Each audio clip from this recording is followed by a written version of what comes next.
Chapter 43, The Unseen Watcher. This chapter is based on Daniel chapter 5.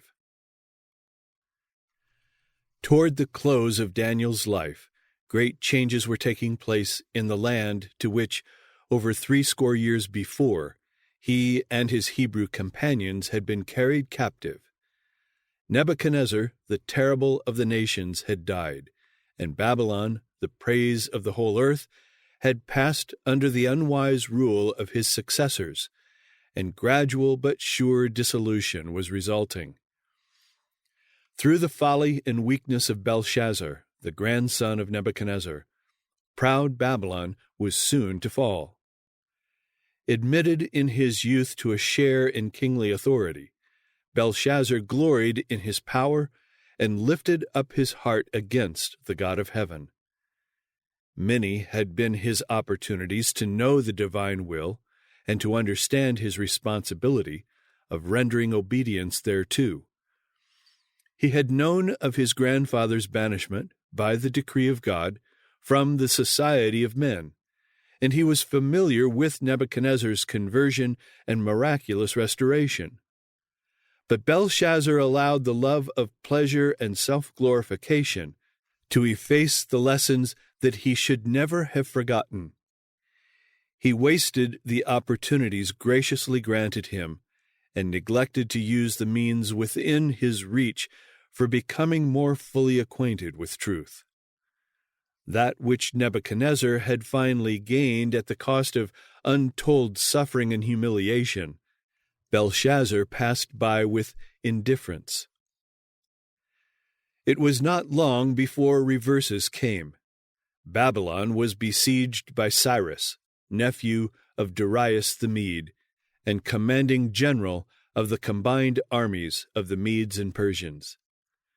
But within the seemingly impregnable fortress, with its massive walls and its gates of brass, protected by the river Euphrates and stocked with provision in abundance, the voluptuous monarch felt safe and passed his time in mirth and revelry.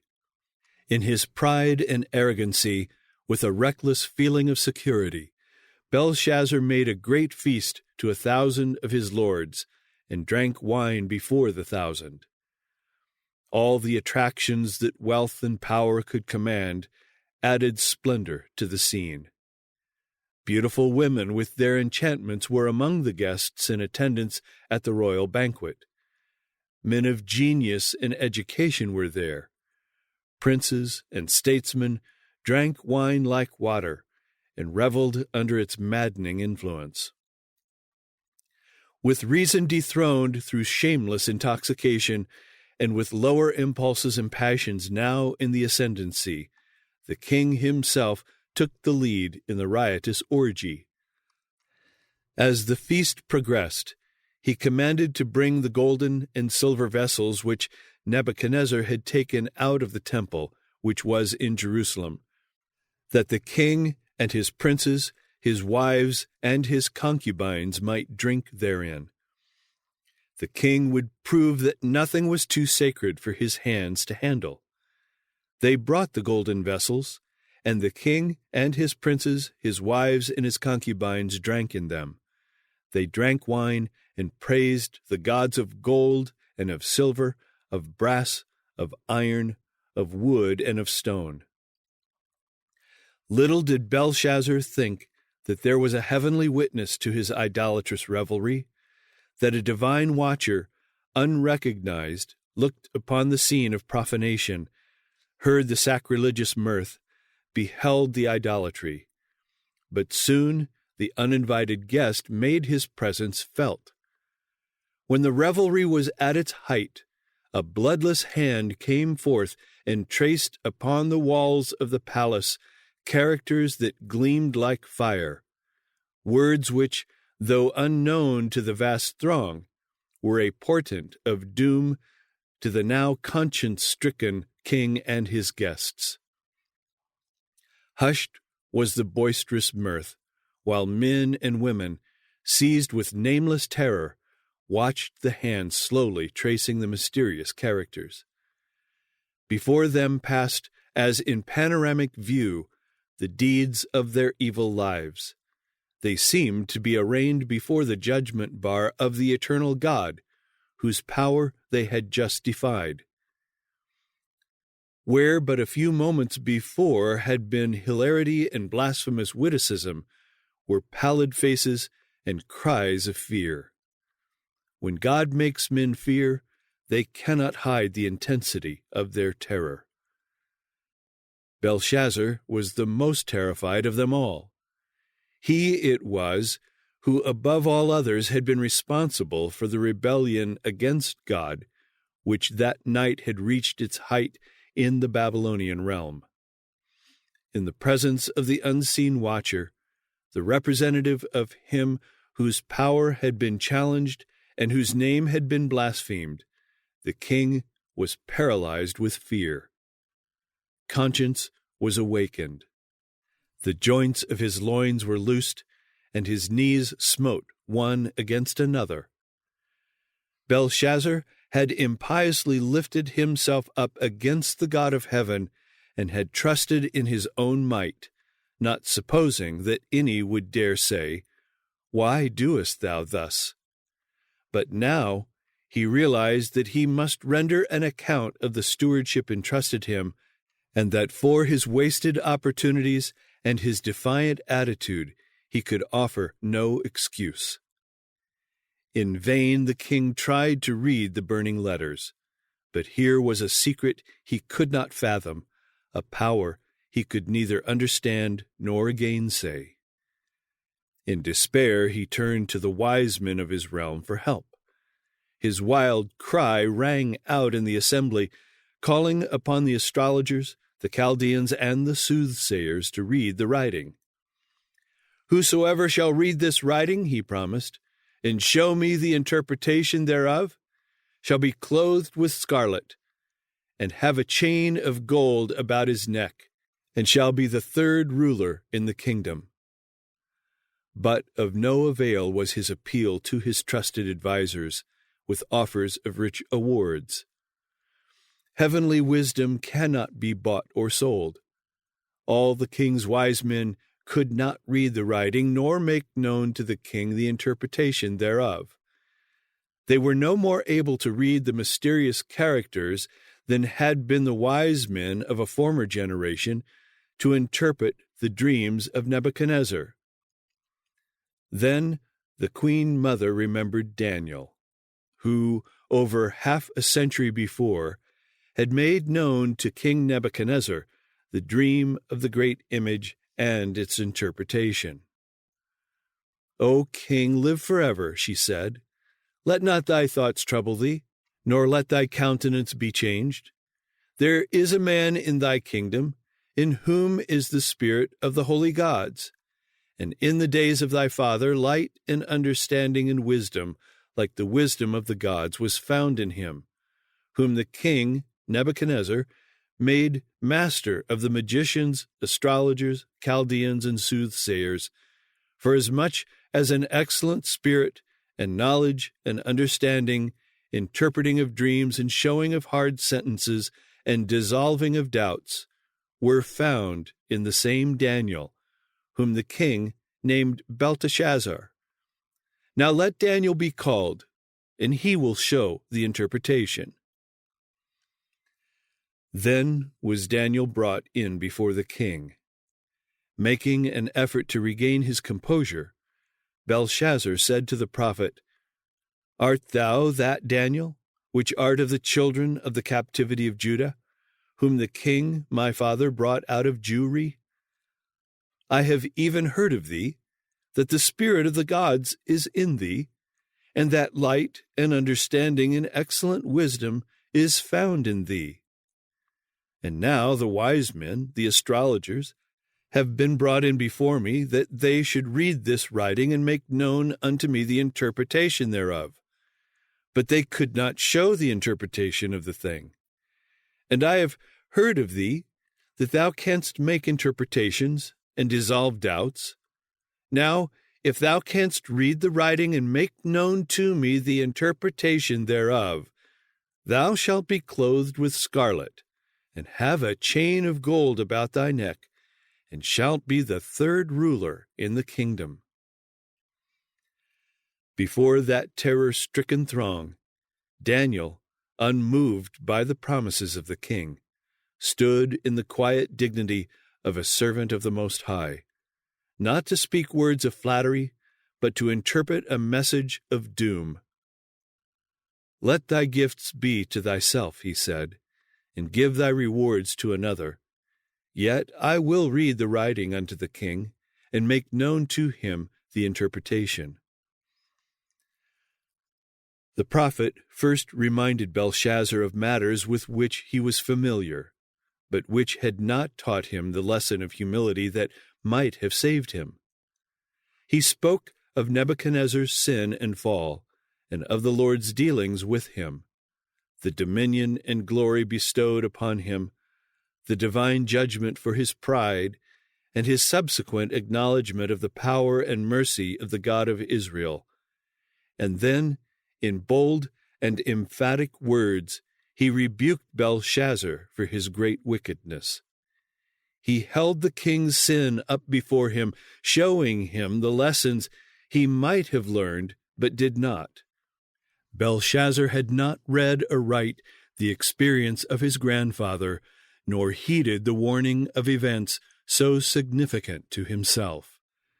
The opportunity of knowing and obeying the true God had been given him, but had not been taken to heart, and he was about to reap the consequence of his rebellion. "Thou, O Belshazzar," the prophet declared, "hast not humbled thine heart, though thou knewest all this, but hast lifted up thyself against the Lord of heaven, and they have brought the vessels of his house before thee, and thou and thy lords, thy wives and thy concubines, have drunk wine in them, and thou hast praised the gods of silver and gold, of brass, iron, wood, and stone, which see not, nor hear, nor know, and the God in whose hand thy breath is, and whose are all thy ways, hast thou not glorified. Then was the part of the hand set from him, and this writing was written." Turning to the heaven-sent message on the wall, the prophet read, "Mene, mene, tekel, upharsin." The hand that had traced the characters was no longer visible, but these 4 words were still gleaming forth with terrible distinctness, and now with bated breath the people listened while the aged prophet declared, "This is the interpretation of the thing. Mene, God hath numbered thy kingdom and finished it. Tekel, thou art weighed in the balances and art found wanting. Peres, thy kingdom is divided and given to the Medes and Persians." In that last night of mad folly, Belshazzar and his lords had filled up the measure of their guilt and the guilt of the Chaldean kingdom. No longer could God's restraining hand ward off the impending evil. Through manifold providences, God had sought to teach them reverence for his law. "We would have healed Babylon," he declared of those whose judgment was now reaching unto heaven, "but she is not healed." Jeremiah 51, verse 9. Because of the strange perversity of the human heart, God had at last found it necessary to pass the irrevocable sentence.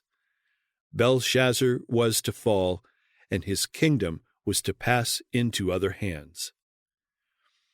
As the prophet ceased speaking, the king commanded that he be awarded the promised honors, and in harmony with this, they clothed Daniel with scarlet, and put a chain of gold about his neck, and made a proclamation concerning him, that he should be the third ruler in the kingdom. More than a century before, inspiration had foretold that the night of pleasure, during which king and counselors would vie with one another in blasphemy against God, would suddenly be changed into a season of fear and destruction. And now, In rapid succession, momentous events followed one another exactly as had been portrayed in the prophetic scriptures years before the principals in the drama had been born. While still in the festal hall, surrounded by those whose doom has been sealed, the king is informed by a messenger that his city is taken by the enemy against whose devices he had felt so secure, that the passages are stopped and the men of war are affrighted. Verses 31 and 32. Even while he and his nobles were drinking from the sacred vessels of Jehovah and praising their gods of silver and of gold, the Medes and the Persians, having turned the Euphrates out of its channel, were marching into the heart of the unguarded city.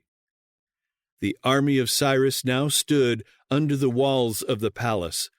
The city was filled with the soldiers of the enemy as with caterpillars, and their triumphant shouts could be heard above the despairing cries of the astonished revelers. In that night was Belshazzar the king of the Chaldeans slain, and an alien monarch sat upon the throne. Clearly had the Hebrew prophets spoken concerning the manner in which Babylon should fall.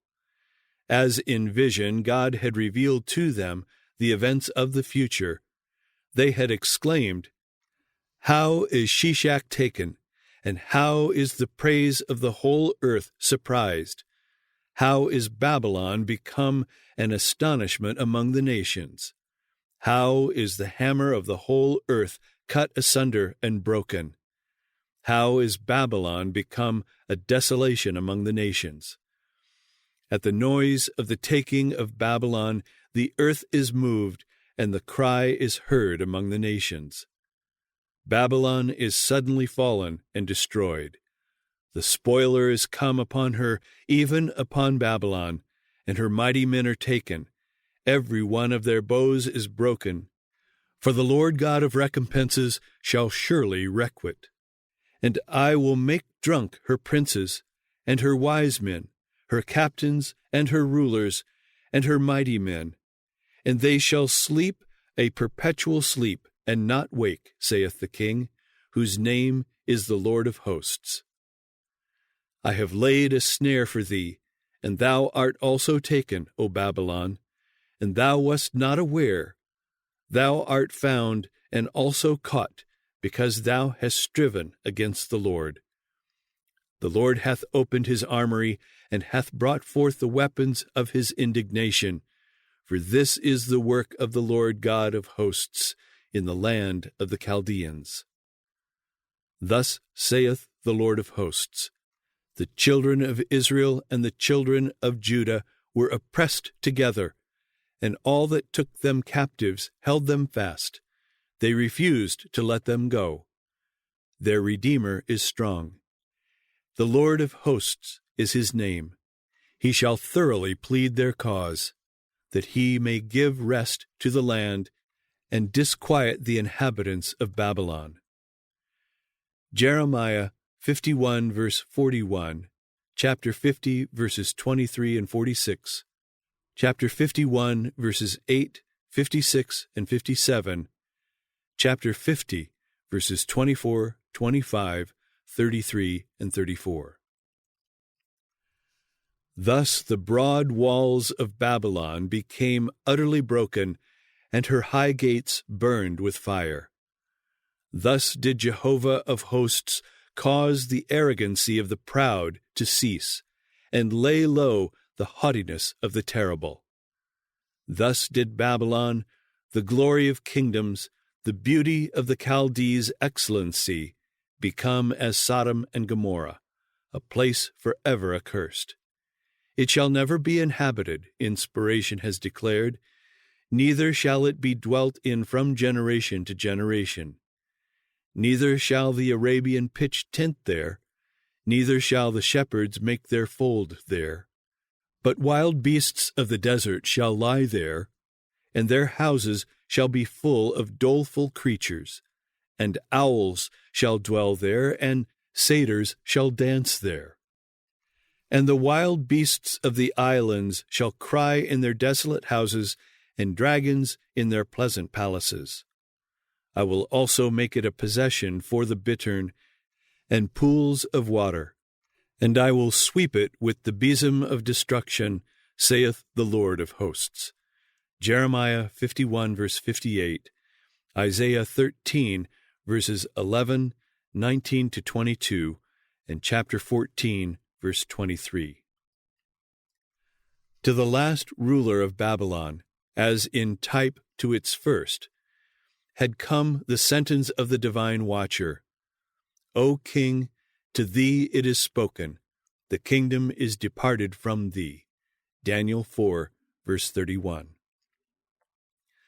Come down and sit in the dust, O virgin daughter of Babylon. Sit on the ground, there is no throne. Sit thou silent, and get thee into darkness, O daughter of the Chaldeans, for thou shalt no more be called the Lady of Kingdoms. I was wroth with my people. I have polluted mine inheritance, and given them into thine hand. Thou didst show them no mercy, and thou saidst, I shall be a lady forever. So that thou didst not lay these things to thy heart, neither didst remember the latter end of it. Therefore hear now this, thou that art given to pleasures, that dwellest carelessly, that sayest in thine heart, I am, and none else beside me. I shall not sit as a widow, neither shall I know the loss of children. These two things shall come to thee in a moment, in one day, the loss of children and widowhood. They shall come upon thee in their perfection for the multitude of thy sorceries, and for the great abundance of thine enchantments. For thou hast trusted in thy wickedness, thou hast said, None seeth me. Thy wisdom and thy knowledge, it hath perverted thee, and thou hast said in thine heart, I am, and none else beside me. Therefore shall evil come upon thee. Thou shalt not know from whence it riseth, and mischief shall fall upon thee. Thou shalt not be able to put it off. And desolation shall come upon thee suddenly, which thou shalt not know. Stand now with thine enchantments, and with the multitude of thy sorceries, wherein thou hast labored from thy youth. If so be thou shalt be able to profit, if so be thou mayest prevail. Thou art wearied in the multitude of thy counsels. Let now the astrologers, the stargazers, the monthly prognosticators stand up, and save thee from these things that shall come upon thee. Behold, they shall be as stubble. They shall not deliver themselves from the power of the flame. None shall save thee.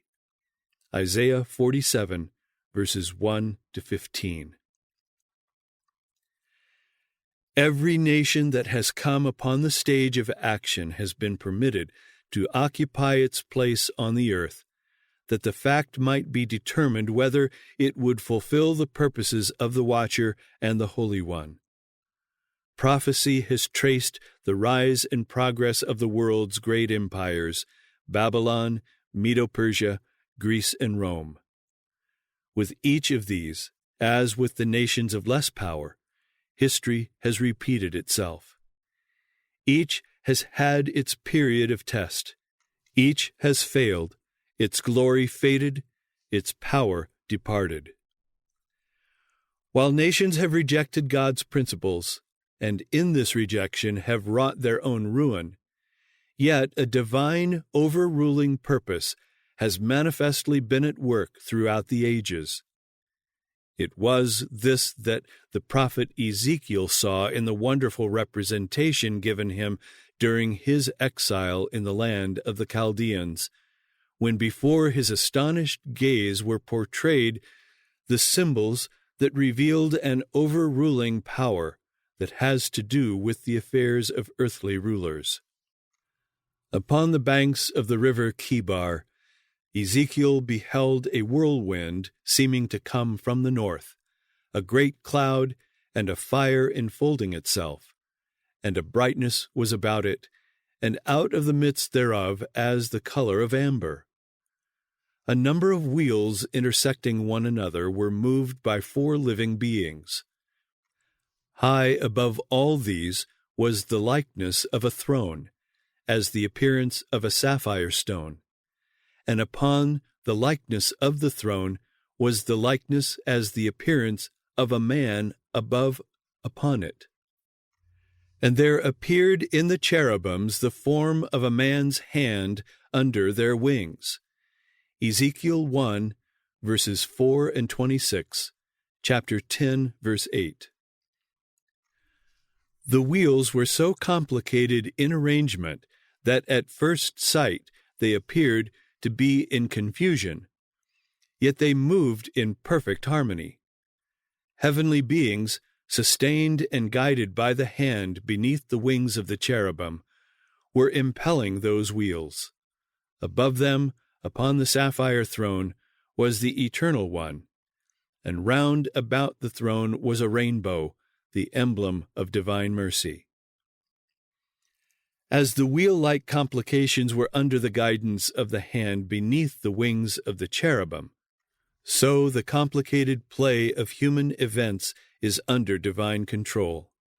Amidst the strife and tumult of nations, he that sitteth above the cherubim still guides the affairs of this earth.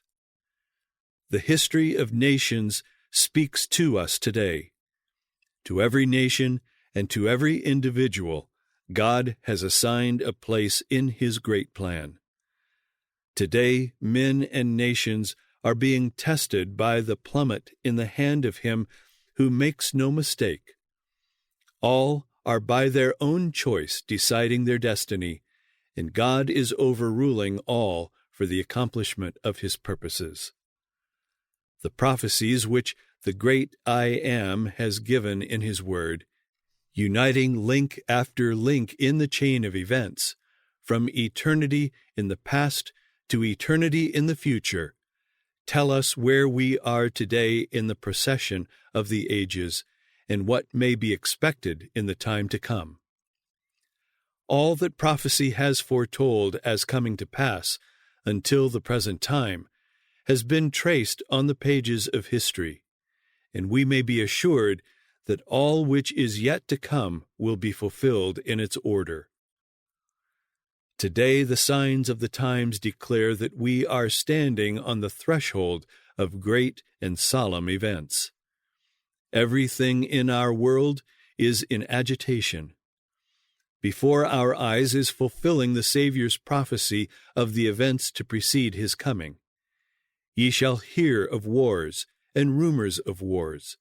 Nation shall rise against nation, and kingdom against kingdom. And there shall be famines and pestilences and earthquakes in divers places. Matthew 24, verses 6 and 7. The present is a time of overwhelming interest to all living.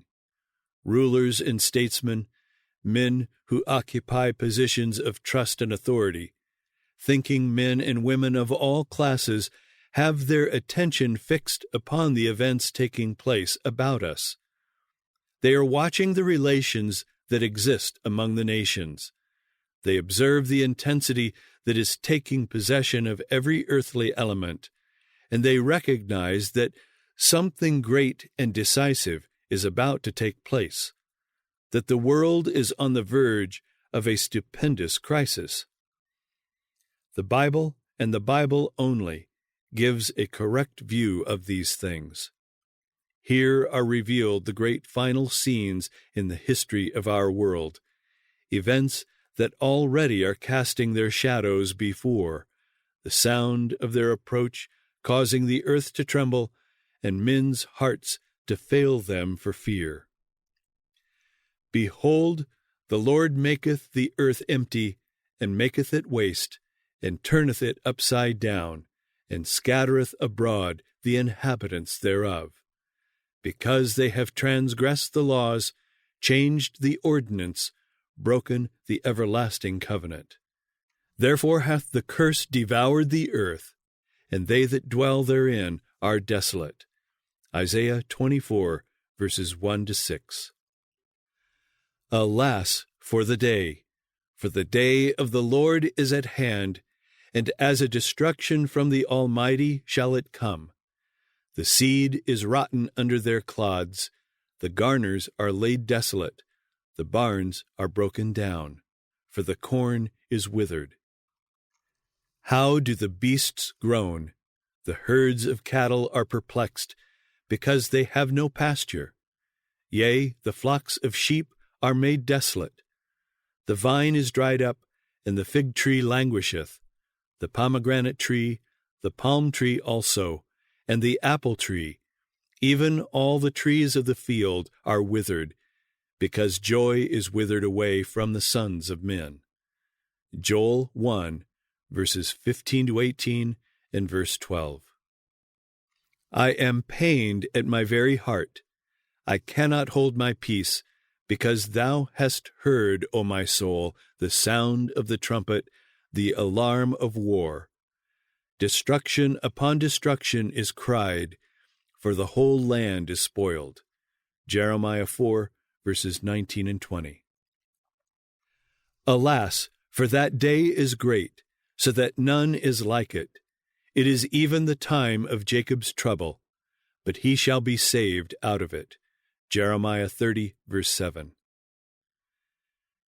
Because thou hast made the Lord, which is my refuge, even the Most High thy habitation, there shall no evil befall thee, neither shall any plague come nigh thy dwelling. Psalm 91, verses 9 and 10. O daughter of Zion, the Lord shall redeem thee from the hand of thine enemies. Now also many nations are gathered against thee that say, Let her be defiled, and let our eye look upon Zion. But they know not the thoughts of the Lord, neither understand they his counsel. Micah 4, verses 10-12. God will not fail his church in the hour of her greatest peril. He has promised deliverance. I will bring again the captivity of Jacob's tents, he has declared, and have mercy on his dwelling places. Jeremiah 30, verse 18. Then will the purpose of God be fulfilled. The principles of his kingdom will be honored by all beneath the sun.